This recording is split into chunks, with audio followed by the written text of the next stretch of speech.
আজকে আমার আলোচনার বিষয় ১ মাসের মধ্যে পুরুষাঙ্গ মোটা লম্বা হবে ৫ টি প্রাকৃতিক খাবার খেলে। দেশের এবং প্রবাসের ভাই বোনদের প্রতি সালাম। আসসালামু আলাইকুম। আমি প্রভাষক ডাক্তার রিক্তা পারভীন, হোমিওপ্যাথি এবং আয়ুর্বেদিক চিকিৎসক। অনেকে ওষুধের প্রতি আস্থাটা হারিয়ে ফেলে। কারণ যৌন অক্ষমতা যে পুরুষের মেন যে হরমোন টেস্টোস্টেরন হরমোন কমে গেলে হয়, এই ধারণাটা অনেকের নেই, অর্থাৎ অনেকে বোঝে না। সবারই ধারণা যে হস্তমৈথুন করার কারণে, স্বপ্ন দোষের কারণে অথবা প্রসবের সঙ্গে অজানাভাবে ধাতু বের হয়ে যেয়ে মনে হয় যৌন অক্ষমতা হয়। তবে এই ধারণাটা যে একেবারে ভুল সেটা না। হস্তমৈথুন ইসলামের দৃষ্টিতে সম্পূর্ণ নিষিদ্ধ। তারপরেও মাসে যদি ৩ থেকে ৪ বার করা যায় সেটা কিন্তু কোনো ক্ষতির মধ্যে আসে না। অর্থাৎ সেক্সুয়াল লাইফে সেভাবে প্রভাব ফেলে না। কিন্তু যখনই এটা নেশায় পরিণত হবে, অর্থাৎ অভ্যাসে পরিণত হবে, তখনই কিন্তু ক্ষতিকর। অর্থাৎ যেকোনো জিনিস অতিরিক্ত হয়ে গেলে সেটাই ক্ষতি। তো সেক্ষেত্রে দেখা যায় অতিরিক্ত হস্তমৈথুন, অতিরিক্ত বিছানায় ঘর্ষণ, অতিরিক্ত স্বপ্নদোষ, অতিরিক্ত যৌন মিলন ইত্যাদির কারণে কিন্তু যৌন অক্ষমতা আসে। তো এখানে পুরুষের লিঙ্গ নিয়ে যে আলোচনা করব সেটা হলো যে পুরুষের লিঙ্গ সাধারণত বড় হয় কখন? পুরুষের যৌবন শুরু হয় ১২ থেকে ১৩ বছর বয়সে। অর্থাৎ ১৩ থেকে ১৪ এরকমের মধ্যে। ১৪ থেকে ১৮ বছর বয়স পর্যন্ত লিঙ্গ বড় হয়। আর ১৮ থেকে ২৫ বছর বয়স পর্যন্ত লিঙ্গ মোটা হয়। তো এই সময়ের মধ্যে চলে লিঙ্গের উপরে বিভিন্ন অত্যাচার। অর্থাৎ যৌন যে অত্যাচারগুলো হয় এর উপর দিয়ে চলে। কারণ পুরুষের আ অল্প বয়সে যখন তাদের বীর্য তৈরি হয়নি, ঠিক সঙ্গদোষে হোক, বন্ধু-বান্ধবের সঙ্গে অর্থাৎ বাড়ির কাজের ছেলে, বাসায় যে পড়ায় একজন টিচার থাকে, পার্মানেন্ট যে টিচার অথবা সমবয়সিকারা যে কেউ থাকলে উম তো তাদের সঙ্গে মিশে তাদের কাছ থেকে যে যৌবনের শুরু হওয়ার আগে এক ধরনের লালা পানির মতো আসে। এখন লিঙ্গেতে হাত দিলে পানিটা এসে একটু সুখ অনুভব হয়। এই সঙ্গদোষ এইগুলো তারা বুঝতে পারে। তখন থেকেই তাদের অভ্যাস হয়ে যায় হস্তমৈথুনের এবং খুব বেশি পরিমাণে হয়ে থাকে। আবার বিছনায় ঘর্ষণ দিয়ে বীর্যপাত করলে লিঙ্গের গোড়ায় অসংখ্য শিরা থাকে। সেই শিরাগুলো কি হয়? লুজ হয়ে যায়, অনেক সময় আ ২-১ টা চিরেও যেতে পারে। কারণ ঘর্ষণের কারণে লিঙ্গের মাথাটা বালিশ, কোল বালিশে পড়ে। কিন্তু প্রেশার আসে কিন্তু লিঙ্গের গোড়ায়। যেমন একটা গাছে পেলা দিলে পড়ে যাচ্ছে, গাছটা পেলা দিচ্ছে। তো ওই যে গাছের যেখানে পেলা দেওয়া ওখানে কিন্তু কিছু হবে না। যেখানে গুঁড়া থাকে, যে গুঁড়ার উপরে ভর দেওয়া থাকে সেখানের মাটি কিন্তু সরে যায়। তাহলে মা ঘর্ষণ দিয়ে বীর্যপাত করলে লিঙ্গের সবথেকে বেশি ক্ষতি, যেটা একবারে বোঝা যায় না, ধীরে, ধীরে বোঝা যায়। আবার এখন সমকামিতা করে থাকে। তো সমকামিতা, অতিরিক্ত স্বপ্নদোষ, অতিরিক্ত যৌন মিলন ইত্যাদির কারণে লিঙ্গের ক্ষমতা চলে আসে। লিঙ্গ আস্তে, আস্তে ছোট হয়ে যায়। মনে হয় কচ্ছপের মতো ভিতরে ঢুকে যাচ্ছে নিস্তেজ অবস্থায়। এবং যখন শক্ত হয় দেখা যায় মাঝখানে একটু আ মানে ভাঁজ পড়ে যাচ্ছে। আবার উত্থান অবস্থায় থাকে ধনুকের মতো বাঁকা হয়ে যাচ্ছে। পেরোনিস ডিজিজ যেটাকে বলে। আবার আগামোটা, গোড়া চিকন ইত্যাদি। তো এগুলো যখন হয় তখন এরা বিভিন্ন ওষুধ খেতে থাকে গোপনে, গোপনে। অনেকে বিয়েও করতে চায় না, বিয়ে করেও না। তো এই যে পথে ঘাটে পাশে বসে থাকা যে কবিরাজ, হেকিমদের কাছ থেকে তৈরি করা হালুয়া, আ আ বিভিন্ন অন টাইম ট্যাবলেট, ক্যাপসুল, বিকল্পধারা বিভিন্ন চিকিৎসা নিয়ে এগুলো বেশি ক্ষতি হয়ে যায়। তখন এর প্রতি তাদের একটা আস্থা, সে আস্থাটা হারিয়ে ফেলে।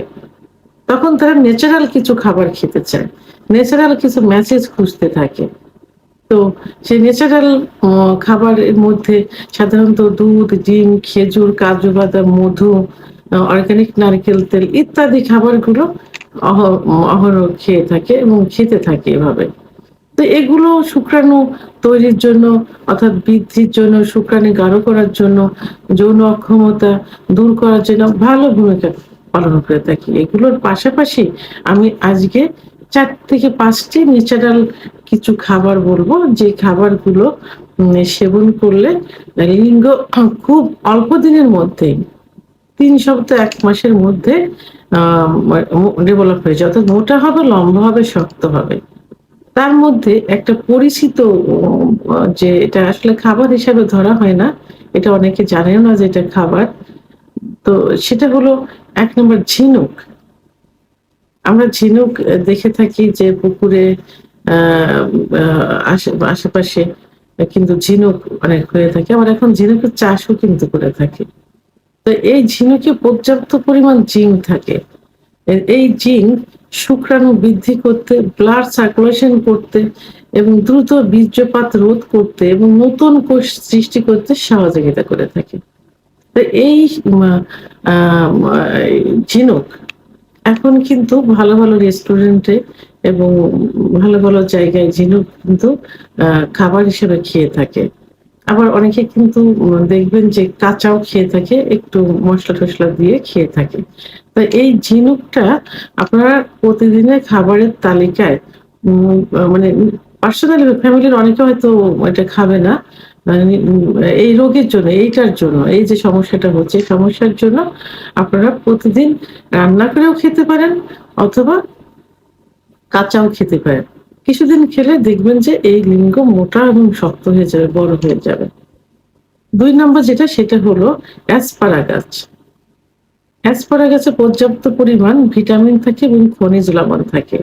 ফলিক অ্যাসিড, পটাশিয়াম, ম্যাগনেসিয়াম আ পর্যাপ্ত পরিমাণ থাকে, যেটা শুক্রাণু বৃদ্ধি করতে সহযোগিতা করে থাকে, ব্লাড সার্কুলেশন বৃদ্ধি করে এবং আ আ নতুন কোষ, লিঙ্গের নতুন কোষ তৈরি করে থাকে। লিঙ্গ শক্ত করে, মোটা করে। তো এই অ্যাসপারাগাস এভাবে যদি খাওয়া যায় তাহলে লিঙ্গ খুব অল্প দিনের ভিতরে কি হবে? মোটা হবে, শক্ত হবে, লম্বা হবে। ৩ নম্বর যে খাবার সেটা হলো আ কলিজা। কলিজা কিন্তু খুব পরিচিত একটা খাবার এবং অনেকের কিন্তু খুব প্রিয় খাবার। যখন মাংস কিনতে যায় বাজারে, খাসির মাংস, গরুর মাংস, তখন মাংসের সঙ্গে কিন্তু সবাই একটু কলিজা নেয়।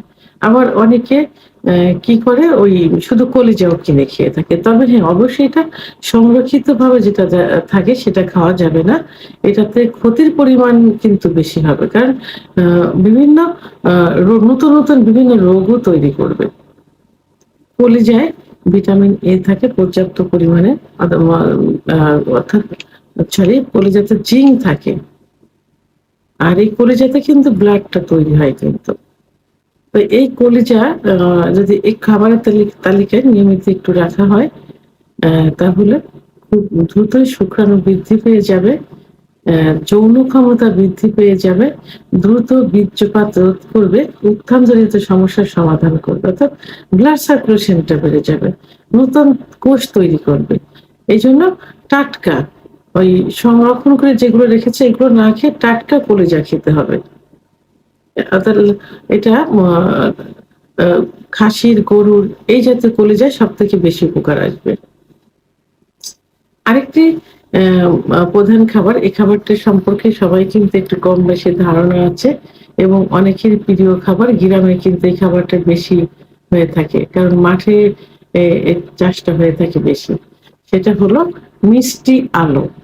আমরা সাধারণত গোল আলু খাই।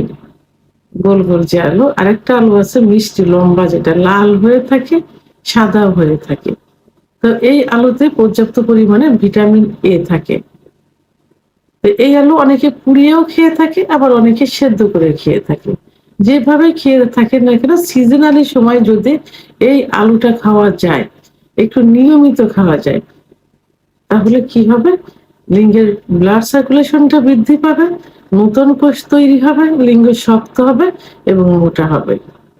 ৫ নম্বর সর্বশেষ যে খাবারটি বলব এটা হলো জয়ফল।